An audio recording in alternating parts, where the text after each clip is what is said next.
With your heel on the ground, place a hacky sack under the pad of your big toe.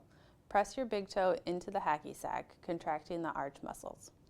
Move the hacky sack under the 2nd through 5th toes.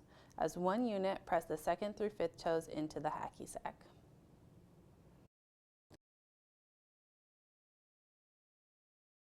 Entire foot in the air, start by planting and pressing your big toe into the ground. Then spread through your toes, gradually planting each toe before bringing the heel to the ground. Hold for 5 seconds before lifting your foot and repeating. This exercise may look easy, but could be challenging in the beginning. Keep practicing and you'll see improvement over time. Place a hacky sack under the base of your toes while keeping your heel flat on the floor. While contracting your arch muscles, use your toes to curl the hacky sack back toward the heel.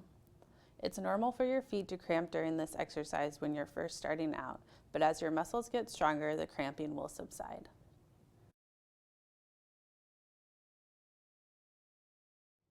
Keeping your toes and heel grounded, lift the arch upward by contracting the arch muscles. Hold for 5 to 10 seconds, then relax and repeat.